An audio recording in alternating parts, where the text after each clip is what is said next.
పితా పుత్ర పవిత్రాత్మ నామమున ఆమెన్.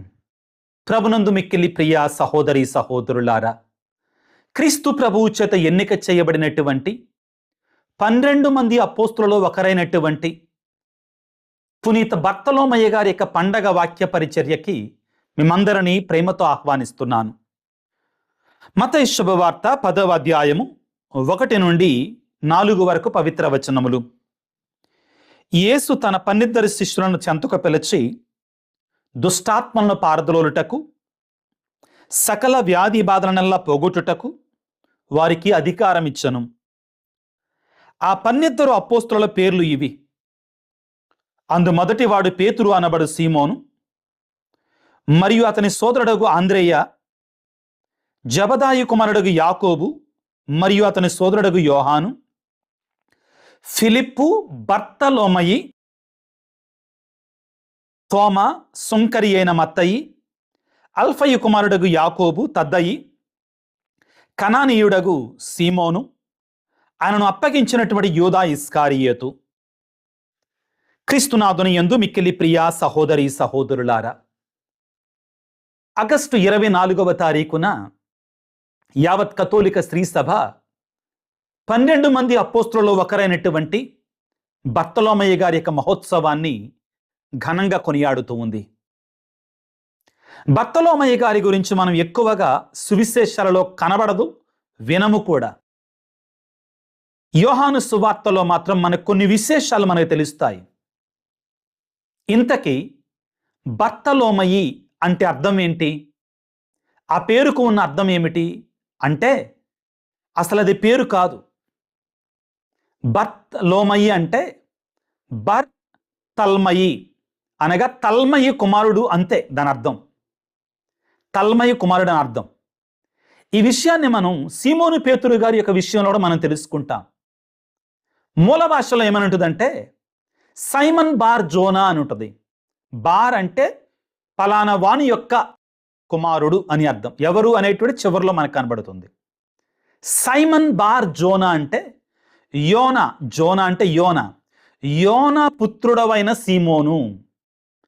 ఇది మనం మత్తయి శుభవార్త 16వ అధ్యాయంలో మనం చదువుకుంటాం ప్రియులారా.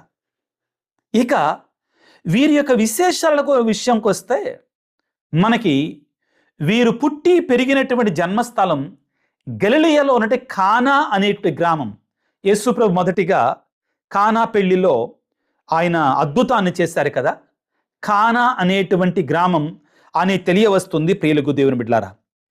ఆయన చాలా భక్తిపరుడైనటువంటి యూదుడు, ధర్మశాస్త్రాన్ని బాగా తెలిసినటువంటి వాడు, మెస్సయ్య యొక్క రాకడ కొరకై ఎదురు చూస్తున్నటువంటి వాడు. మనం తర్వాత వాక్యంలో వాక్య పరిచయలో మనం తెలుసుకుంటాం ఆయన ధర్మశాస్త్రాన్ని ఏ విధంగా అంటిపెట్టుకొని జీవించాడో, మెస్సయ్య యొక్క రాకడ కొరకై ఏ విధంగా ఆయన ఎదురు చూశాడో మనం నేర్చుకుంటాం ప్రియులకు దేవుని బిడ్డలారా. ఈ రోజున ముఖ్యంగా ఈ బర్తలోమయ్య గారి గురించి యేసు ప్రభు బైబిల్ గ్రంథంలో ఒక మాట పలుకుతారు. వీరినే మనం ప్రియులారా యోహాను సువార్త అనేది నతానియేలు అని పిలవటాన్ని చూస్తాం. వారి యొక్క అసలు పేరు నతానియేలు, వారి యొక్క తండ్రి పేరు తల్మయి. కాబట్టి బర్తలోమయ్య అని పిలిచినా కానీ వారి యొక్క అసలు పేరు మాత్రం నతానియేలు అని గుర్తుంచుకోవాలి. వేదశాస్త్ర పండితులు దీనిని కన్ఫర్మ్ చేస్తున్నారు. అయితే ప్రియులకు దేవుని బిడ్డలారా, యేసు ప్రభువు ఈ బర్తలోమయ్య గారిని చూసినప్పుడు ఏమన్నారంటే కపటము లేని ఇశ్రాయేలీయుడు అని పలికారండి. కాబట్టి వీరు కపటము లేనటువంటి ఇశ్రాయేలీయుడుగా ఆధునిక ప్రపంచంలో ఉన్న క్రైస్తవులందరికీ కూడా ఒక గొప్ప సుమాతృకగా ఉంటున్నారు. కపటము లేనటువంటి ఇశ్రాయేలీయుడిగా యేసు ప్రభు అష్టభాగ్యాలు మనకిస్తారు.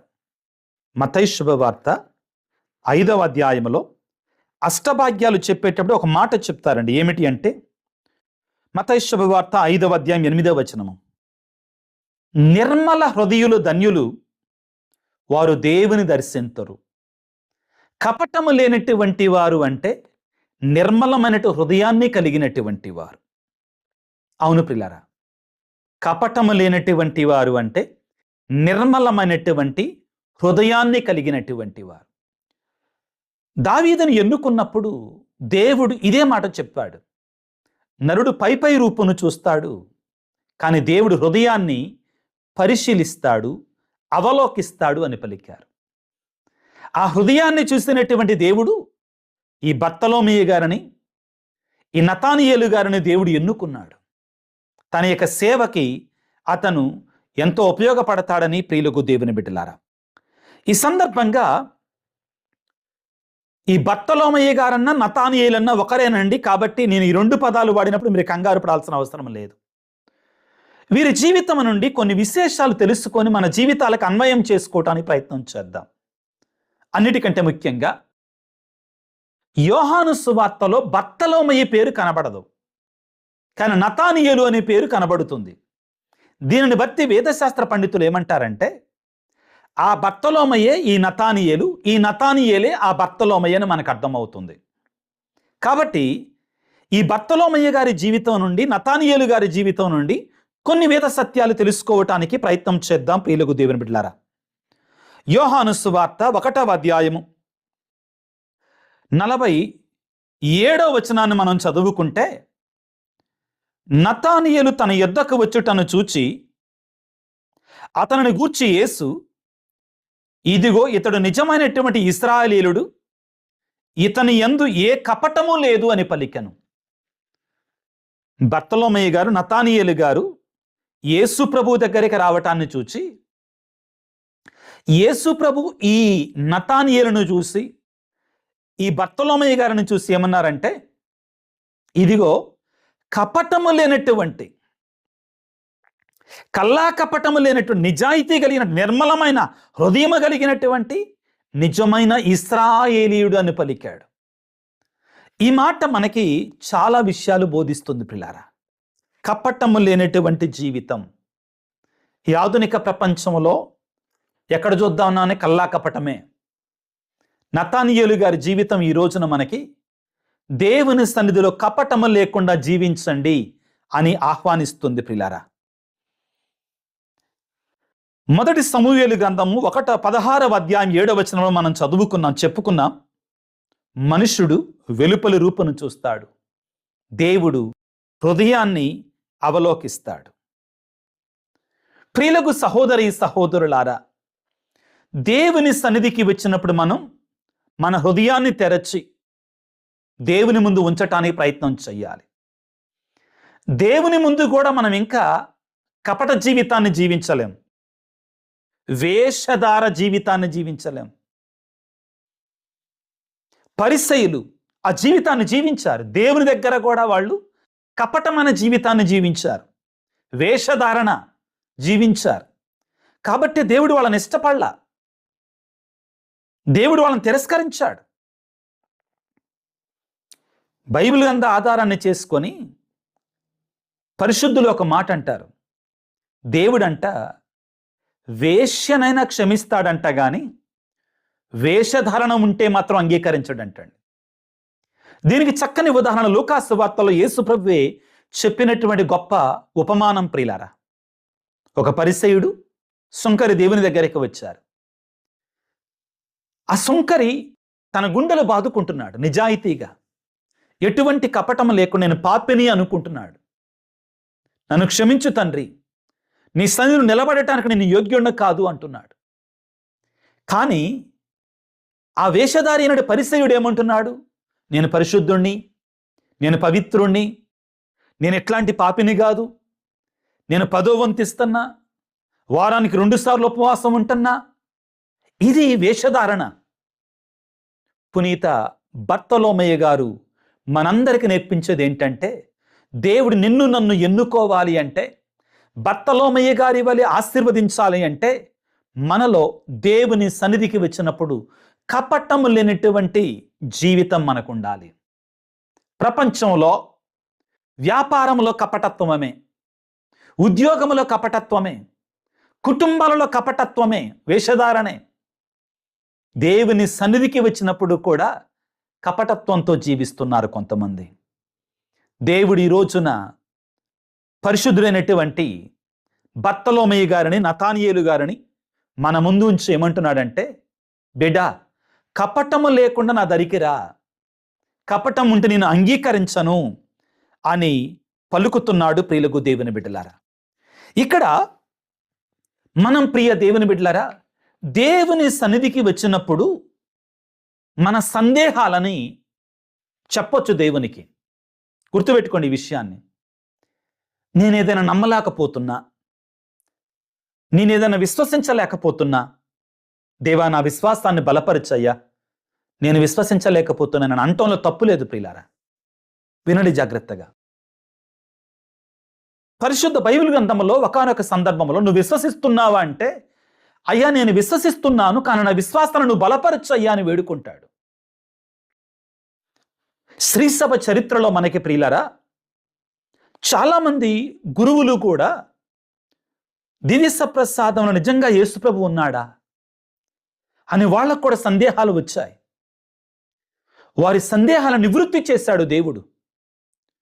వారు దివ్యబలి పూజ సమర్పిస్తుండగా వారి కొరక యేసుప్రభు మరొక్కసారి ఆ యొక్క అప్పాను నిజమైనటువంటి మనిషి శరీరముగా, తన యొక్క శరీరముగా, ఆ యొక్క పాత్రని తన యొక్క రక్తముగా, అంటే స్వచ్ఛంగా మార్చేశాడు. చాలా అద్భుతాలు నేను మీకు చెప్పాను. ఇవన్నీ మనకేం చెప్తున్నాయి? మనం దేవుని సన్నిధికి నిజాయితీగా వీళ్ళు అడగొచ్చు. ఒకవేళ మనలో విశ్వాసం కొదువుపడినట్లయితే, దేవా నా విశ్వాసం అక్కడ ఆగిపోతుందయ్యా, నా విశ్వాసాన్ని బలపరిచాయని నేను విశ్వసించడానికి సిద్ధంగా ఉన్నా, నువ్వు నాకు నేర్పించు ప్రభు అని అడగటంలో తప్పులేదు. అదేవిధంగా మనకేదైనా డౌట్స్ ఉంటే, మనకేదైనా అనుమానాలు ఉంటే అడగొచ్చు. ఎందుకు ఈ మాటలన్నీ చెప్తున్నానంటే, ఈ బర్తలోమయి గారు కూడా, నతానియేలు గారు కూడా యేసు ప్రభువు గురించి ఇటువంటి సందేహాలు వెలిబుచ్చారు. వాక్యాన్ని చదువుకుంటే యోహాను సువార్త 1వ అధ్యాయం 43వ వచనము. మరునాడు యేసు గలిలయ వెళ్ళుటకు నిశ్చయించుకొనెను. ఫిలిప్పును కనుగొని అతనితో నన్ను అనుసరింపుమని పలికెను. ఫిలిప్పు కూడా ఆంద్రేయ, పేతురుల నివాసియగు బెత్సయిదా పుర నివాసియే. ఇప్పుడు వినండి జాగ్రత్తగా. ఫిలిప్పు నతానియేలును కనుగొని, మోషే ధర్మశాస్త్రమునందును ప్రవక్తల ప్రవచనములందును చెప్పబడిన వారిని మేము కనుగొంటిమి. ఇక్కడ వినండి ప్రియులారా, ఫిలిప్పు గారు నతానియేలు అంటే బర్తలోమయి గారితో మొదట యేసు ప్రభువు గురించి పలికిన మాటలే చాలా ప్రాముఖ్యమైనటువంటివి. ఏమంటున్నాడు? మోషే ధర్మశాస్త్రమందును ప్రవక్తల ప్రవచనములందును చెప్పబడినటువంటి మెస్సయ్యాను మేము కనుగొంటిమి. అంటే నతానియేలు గారు ధర్మశాస్త్రం పట్ల, ప్రవక్తల యొక్క ప్రవచనాల పట్ల ఎంత శ్రద్ధ కలిగి జీవించాడో దీనిని బట్టి అర్థమవుతుంది. అంటే ఆ నతానియేలు గారి దగ్గర మాట్లాడాలి అంటే ధర్మశాస్త్రాన్ని బట్టి, ప్రవక్తల యొక్క ప్రవచనాలను బట్టి మాత్రమే మాట్లాడాలి. కారణం, ఆయన ఈ ధర్మశాస్త్రమందును ప్రవక్తల ప్రవచనాల యందును అంత స్నిగ్ధహస్తుడు, అంత బాగా ఘనాపాటి, బాగా నేర్చుకున్నట్టు వ్యక్తి, వాటి అంత విశ్వాసంతో జీవిస్తున్నటువంటి వాడు. ఈ ఫిలిప్పు గారు నతానియేలుతో ఇంకా ఏమంటున్నాడంటే, ఆయన యోసేపు కుమారుడును నజరేతు నివాసియగు యేసు అని చెప్పాను. యేసు ప్రభు గురించి చెప్పారు. ఆయన కలుసుకున్నాడు యేసు ప్రభువుని. ఇప్పుడు నతానియేలు తన స్నేహితుడై ఉండవచ్చు, అంటే బర్తలోమయి గారు. యోహాను సువార్తలో ఈ బర్తలోమయి గారు, నతానియేలు గారు ఎప్పుడూ కూడా ఫిలిప్పు గారితో కనబడతారండి, స్నేహితులు. అప్పుడు బర్తలోమయి గారు ఏమంటున్నారు వినండి. నజరేతు నుండి ఏదైనా మంచి రాగలదా అని నతానియేలు అడుగగా, వచ్చి చూడుము అని ఫిలిప్పు పలికెను. ప్రియులారా, తనకున్నటువంటి అనుభవాన్ని ఈ వేద గ్రంథంలో, పాత నిబంధన వేద గ్రంథంలో, ధర్మశాస్త్రంలో ఉన్నటువంటి తనకున్నటువంటి జ్ఞానాన్ని బట్టి నజరేతు నుండి ఏదైనా కానీ మంచి రాగలదా అని అడిగాడు. ఆ రోజుల్లో అది నానుడి. నజరేతు నుండి ఏమి మంచి రాదు, ఏమి మంచి రాదు, ఏమి మంచి రాదు అనేవాళ్ళు. కాబట్టి నతానియేలు గారు కూడా, అంటే బర్తలోమయి గారు కూడా నిజాయితీగా, నికార్స్గా తను అనుకున్న దాన్ని చెప్పాడు. కపటం లేదు ఆయనలో, పలికాడు. తప్పు లేదు, మనం అడగొచ్చు. అయ్యా నాకు ఇలా అనిపిస్తుంది, తప్పైనా రైట్ అయినా దేవుని సన్నిధిలో ఏదైనా మాట్లాడవచ్చు. కానీ కల్లా కపటంతో మాత్రం మాట్లాడు మాకు, మోసపూరితమైన హృదయంతో, వేషధారణతోటి మాత్రం మాట్లాడొద్దు. విశ్వాసం లేనివాడు విశ్వాసం కొడికే అడగాలి, తప్పులేదు అందులో. ప్రియులకు దేవుని బిడ్డలారా, మన జీవితంలో కూడా కొన్నిసార్లు మనకు దివ్యబలి పూజ గురించి, జపమాలను గురించి, పరిశుద్ధ గ్రంథం నుంచి సందేహాలు వచ్చినప్పుడు దేవుని అడుగుదాం. దేవుడు కోప్పడ్డు, తన బిడ్డలం కదా. మనం చిన్నపిల్లలకి ఏ విధంగా అమ్మ అదేంటమ్మా ఇదేంటమ్మా అని అడిగినప్పుడు మనం ఓర్పుగా ఏ విధంగా వాళ్ళకి వివరిస్తామో, మన ఆత్మీయ తండ్రి, పరలోక తండ్రి కదా, మనకి వివరిస్తాడు. తప్పులేదు అందులో. ప్రియులకు దేవుని బిడ్డలారా, ఇక్కడ మనందరం గుర్తించాల్సింది ఏంటంటే, నతానియేలు యేసు ప్రభువును చూసింది ఇప్పుడే, కానీ యేసు ప్రభువు ఈ నతానియేలును పరిశీలిస్తూనే ఉన్నాడు. ఈ నతానియేలు అనబడే బర్తలోమయి గురించి సమస్తాన్ని ఎరిగి ఉన్నాడు, అణువణువున తెలిసి ఉన్నాడు. ఇక్కడి నుంచి కొద్దిగా జాగ్రత్తగా వినండి ప్రియులకు దేవుని బిడ్డలారా, సంభాషణ చాలా ఆసక్తికరంగా ఉంటుందన్నమాట. కొంచెం వినండి. నతానియేలు తన యొద్దకు వచ్చుటను చూచి అతనిని గూర్చి యేసు, ఇదిగో ఇతడు నిజమైన ఇశ్రాయేలుడు, ఇతని యందు ఏ కపటము లేదు అని పలికెను. యేసు ప్రభు నతానియేలు గురించి ముందే చెప్పేస్తున్నాడు. ఇతడు నిజమైన ఇశ్రాయేలుడు, ఇతని యందు ఏ కపటము లేదు. ప్రియులారా, నతానియేలు యేసు ప్రభువును చూసింది మొదటిసారే, కానీ యేసు ప్రభువుకి నతానియేలు యొక్క జీవితం అణువణువున తెలుసు. కారణం ఏంటంటే, మన గురించి ఆయనకి తప్ప ఇంకెవరికి తెలుసండి? మనము చీకటి యందు చేసే కార్యములు కూడా ఆయనకి తెలుసని కీర్తనాకారుడు పలుకుతాడు కదా, 139వ కీర్తనలో. చీకటి కూడా చీకటి కాజాలది అంటున్నాడు కదా. బర్తలోమయి గారి గురించి సమస్తము కూడా ఎరిగినటువంటి వాడై ఉన్నాడు యేసయ్య. ఈ సందేశం మనకేమి నేర్పిస్తుంది? నీ గురించి నా గురించి కూడా సమస్తము ఎరిగినటువంటి వాడై ఉన్నాడు. కాబట్టి నతానియేలు యేసు ప్రభు దగ్గరికి రావటాన్ని చూసి యేసు ప్రభు ఏమన్నాడు? యోహాను సువార్త 1వ అధ్యాయం 47వ వచనములో, ఇదిగో ఇతడు నిజమైన ఇశ్రాయేలీయుడు, ఇతని యందు ఎటువంటి కపటము లేదు అని పలికెను. 48వ వచనములో, మీరు నన్ను ఎట్లు ఎరుగుదురు అని నతానియేలు అడగగా యేసు, ఫిలిప్పు నిన్ను పిలవక పూర్వమే నీవు అంజూరపు చెట్టు కింద ఉండుటను నేను చూచితిని అనను. అప్పుడు నతానియేలు, బోధకుడా, నీవు దేవుని కుమారుడవు, ఇశ్రాయేలు రాజువు అని పలికెను. ప్రియ దేవుని బిడ్డలారా, బైబిలులో యేసు ప్రభువుని దేవుని కుమారునిగా అంగీకరించినటువంటి వారిలో మొదటివారు పునీత బర్తలోమయ్య గారు అనబడేటువంటి నతానియేలు గారు. వారి యొక్క సంభాషణ అంతా కూడా లోతైనటువంటి ఆధ్యాత్మికమైనటువంటి ఆ సంభాషణతో కూడి ఉంది. ఒకరిని గురించి ఒకరు ఏమంటున్నారో చూడండి. నతానియేలు అనబడే బర్తలోమయ్య గారి గురించి యేసుప్రభు ఏమంటున్నాడు? ఇతడు నిజమైన నికార్సైనటువంటి ఇశ్రాయేలుడు, ఇతని యందు ఎటువంటి కపటము లేదు అని అంటే, యేసుప్రభు ఏమంటాడంటే, నీవు సజీవ దేవుని కుమారుడివి. యేసుప్రభు గురించి నతానియేలు గారు ఏమంటారంటే, నీవు సజీవ దేవుని కుమారుడి క్రీస్తువి, నీవు ఇశ్రాయేలు రారాజువి అని పలికాడు. ఎన్ని గొప్ప వేద సత్యాలు బయటికి వస్తున్నాయి చూడండి. దేవుడు తన వేద సత్యాలని నిష్కపటులైనటువంటి వారికి తెలియజేస్తాడు. మత్తయి శుభవార్త 11వ అధ్యాయం 25వ వచనం నుంచి మనం చదివితే, అక్కడ యేసు ప్రభువు ఒక మాట అంటారు. తండ్రి, విఘ్నులకును వివేకవంతులకును వీరిని మరుగుపరచి పసిపిల్లలకు వీటిని ఎరుగపరిచితివి. ఇక్కడ పసిపిల్లలు అంటే ఎవరండి? పసిపిల్లలు అంటే కల్లా కపటం తెలియనటువంటి వారు. నతానియేలు గారు, బర్తలోమయ్య గారు, అటువంటి హృదయం కలిగినటువంటి వారందరూ కూడా పసిపిల్లలే. విఘ్నులకును వివేకవంతులకును మరుగుపరిచి పసిపిల్లలకు వీటిని తెలియపరచితివి. నతానియేలు అనబడే బర్తలోమయ్య గారు కూడా కల్లా కపటము లేనటువంటి వాడు, నిష్కపటుడు, కపటము లేనటువంటి వాడు అని యేసుప్రభువే స్వయంగా చెప్పాడు. కాబట్టి అటువంటి వారికి ప్రియులారా దేవుడు తనను తాను బయలుపరుచుకుంటాడు. నీవు నేను ఏ రీతిగా ఉన్నాం, ఏ విధంగా ఉన్నాం?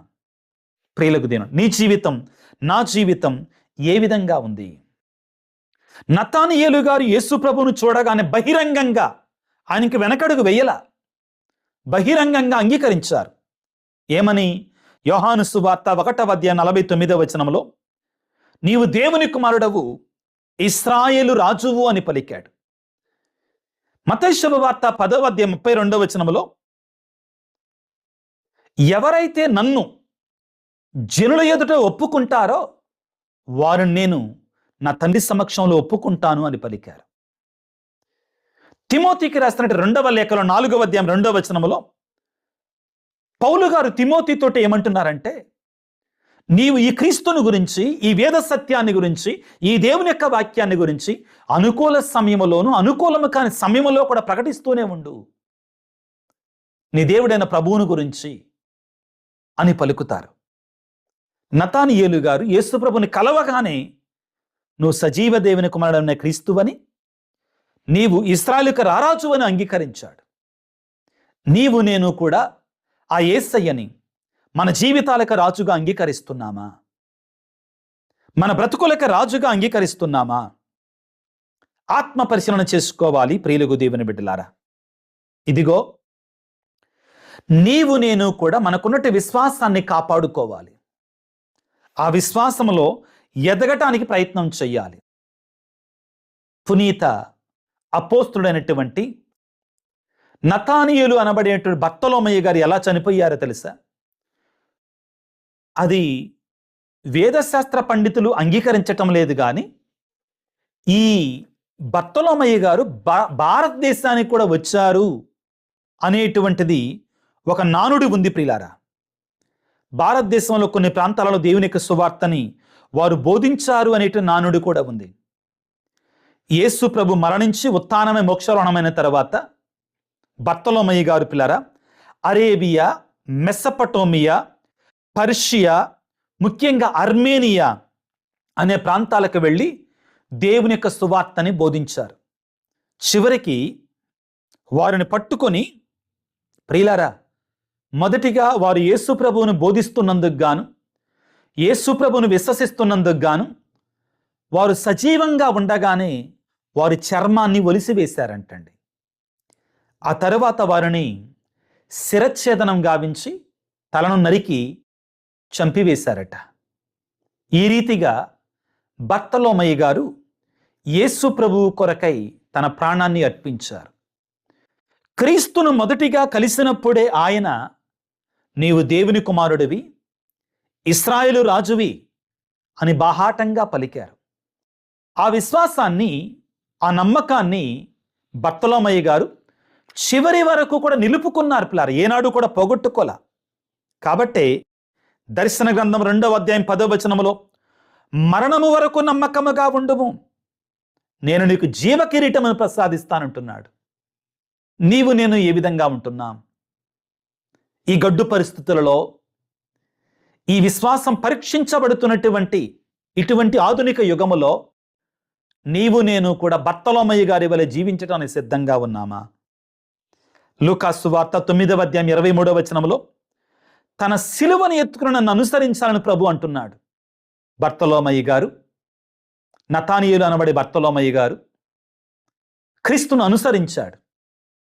తన జీవితంలో భయంకరమైన శ్రమలు వచ్చిన, దారుణమైనటువంటి కష్టాలు వచ్చిన చివరికి తన చర్మాన్ని ఒలుస్తూ కూడా ఆయన అడిగారంటండి. మనకి చిన్న ముళ్ళు గుచ్చుకుంటేనే అలల్లాడిపోతాం. ఆయన బ్రతికి ఉండగానే తన చర్మాన్ని ఒలుస్తూ క్రీస్తుని తిరస్కరించు అన్నారంటండి. లేదు, ప్రభువే నా దేవుడు, ఆయన దేవుని కుమారుడని అంగీకరించాడు. ఇంత గొప్ప పునీతుని యొక్క మహోత్సవాన్ని మనం కొనియాడుకుంటున్నాం. చివరికి ఆయన తల నరకబడి క్రీస్తు కొరకై మరణించాడు. ప్రభునందు మిక్కిలి ప్రియా దేవుని బిడ్డలారా, ఆధునిక ప్రపంచంలో క్రీస్తు ప్రభువు కొరకై ఇటువంటి విశ్వాసులు కావాలి. నీ విశ్వాసం ఏ విధంగా ఉంది? నా విశ్వాసం ఏ విధంగా ఉంది? నీ విశ్వాసం, నా విశ్వాసం ఆదివారం దేవాలయపు గోడల మధ్యలోకి మాత్రమే పరిమితం అవుతుందా? ఉదయాన్నే లేచి ఆ 10 నిమిషాలకు మాత్రమే పరిమితం అవుతుందా? నీ ఉద్యోగ ప్రాంతంలో, నీ వ్యాపార ప్రాంతంలో, నీ పని ప్రాంతంలో నువ్వెక్కడున్నా కానీ క్రీస్తుకు సాక్ష్యం పలికే జీవితాన్ని జీవిస్తున్నావా?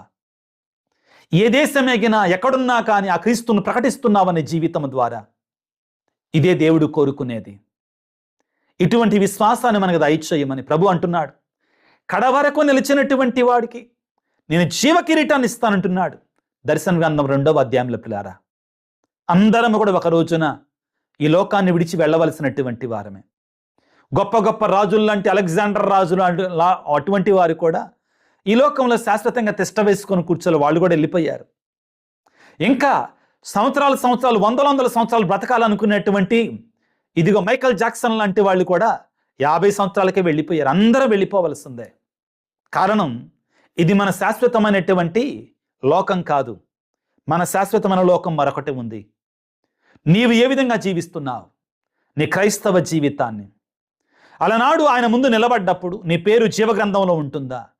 ఈనాడు మనం పునీత బర్తలోమయి అనబడినటువంటి నతానియేలు గారి యొక్క పండగను కొనియాడుకుంటుండగా ఆయన మనకిచ్చేటువంటి సందేశం ఇదే. ఆయన కొరకే జీవించి ఆయన కొరకే మరణించగలిగితే ఆయనతో పాటు మనం మహిమలో జీవిస్తాం. కాబట్టి నతానియేలు అనబడే బర్తలోమయి గారిని మనం ఈ రోజున స్మరించుకుంటున్నాం. వారి యొక్క మధ్యస్థ ప్రార్థన ద్వారా ఈ రోజున ప్రత్యేకంగా ప్రియులారా మన విశ్వాసాన్ని బలపరచమని, క్రీస్తు కొరకై జీవించి క్రీస్తు కొరకై క్రీస్తులోనే మరణించే కృపని, ధన్యతని మనందరికీ అనుగ్రహించమని కళ్ళు మూసుకొని ప్రార్థన చేసుకుందాం. సర్వశక్తిమంతుడా, సర్వోన్నతుడా, ప్రేమామయుడా, నీకు స్తోత్రాలు, వందనాలు. ఈనాడు పునీత బర్తలోమయి అనబడిన నతానియేలు గారి యొక్క మహోత్సవాన్ని కొనియాడుకుంటుండగా వారి జీవితం మాకెంతో ఆదర్శం ప్రభువా. కపటము లేనటువంటి వానిగా జీవించాడు. నిర్మల హృదయులు ధన్యులు, వారు దేవుని చూస్తారు అని మత్తయి శుభవార్త 5వ అధ్యాయం 8వ వచనం నువ్వు పలుకుతున్నావయ్యా. నీవు హృదయాన్ని పరిశీలించేటువంటి వాడివి. నా దేవా, మేము కూడా మా హృదయాల నిండా నిన్నే ఉంచుకునేలాగున, మా హృదయంలో నిన్ను దాచుకునేలాగున, నీకు స్థానాన్ని ఇచ్చేలాగున మమ్మల్ని దీవించండి. ఓ యేసు రాజా, బర్తలోమయి గారు నీకు సాక్ష్యం పలుకుతూ నీ సువార్త కొరకై జీవించి చివరికి ఆ సువార్త కొరకే మరణించారు ప్రభువా. మా ఇహలోక జీవితంలో క్రైస్తవులంగా జీవిస్తుండగా మేము కూడా మా జీవితంలో సవాళ్ళు ఎదురైనప్పుడు, కష్టాలు ఎదురైనప్పుడు వాటి నుండి పారిపోకుండా నీకు సాక్షులముగా ఉండే కృపను దయచేయమని మమ్మందరం నీ యొక్క ఆత్మవరాలతో నింపమని వేడుకొనుచున్నాం. ప్రత్యేకంగా ప్రభువా, ఈనాడు ఎవరైతే మా కోసం ప్రార్థించమని అడుగుతున్నారు వారందరిని చల్లగా దీవించండి తండ్రి. అనారోగ్యంతో బాధపడుతున్న బిడ్డలందరినీ నీ గాయపడిన హస్తములతో తాకి స్వస్థపరచండి. ముఖ్యంగా ప్రభువా, కుటుంబాలలో శాంతిని, సమాధానం దయచేయండి. ఎన్నో రకాల వేదనలతో, బాధలతో, కష్టాలు, కన్నీళ్లతో వస్తున్నటువంటి బిడ్డలందరినీ కూడా దీవించమని, నీ యొక్క ఆత్మీయమైన వరాలతో నింపమని, ఈ పరిచర్య ముందుకు నడవటానికై తోడుగా ఉంటున్న ప్రతి బిడ్డను దీవించి ఆశీర్వదించమని మనాదురైన క్రీస్తు ద్వారా వేడుకొనుచున్నాము తండ్రి. ఆమెన్. ప్రభువు మీతో ఉందురుగాక, మీ ఆత్మతో ఉందురుగాక. సర్వశక్తి గల సర్వేశ్వరుడు పిత, పుత్ర, పవిత్రాత్మ మిమ్ము మీ కుటుంబాలను చల్లగా దీవించి ఆశీర్వదించి కాపాడుదురుగాక. God bless you. దేవుడు మిమ్ము దీవించుగాక. ఆమెన్. ప్రియులకు దేవుని బిడ్డలారా, నేను దూర ప్రాంతంలో ఉన్న, దూరదేశంలో సేవ చేస్తున్నానని మీకు తెలుసు. అయినా కానీ యూట్యూబ్ ద్వారా దేవుని యొక్క వాక్యాన్ని బోధించాలనే నా బాధ్యతను నేను మరవడం లేదు. ఒకరి కోసం ఒకరు ప్రార్థన చేసుకుందాం. ఒకరి కోసం ఒకరు ప్రార్థన చేసుకొని బలపడటానికి ప్రయత్నం చేద్దాం. నా కోసం దయచేసి ప్రార్థన చేయండి. మీకోసం, మీ కుటుంబాల కోసం ఎల్లప్పుడూ కూడా నేను సందర్శించేటువంటి పునీతుల యొక్క పుణ్యక్షేత్రాలు తప్పనిసరిగా జ్ఞాపకం ఉంచుకొని ప్రార్థన చేస్తాను. ఈ వీడియోను ఒక లైక్ చేసి 10 మందికి షేర్ చేసి హైప్ చేయడానికి ప్రయత్నం చేయండి. God bless you. అందరికీ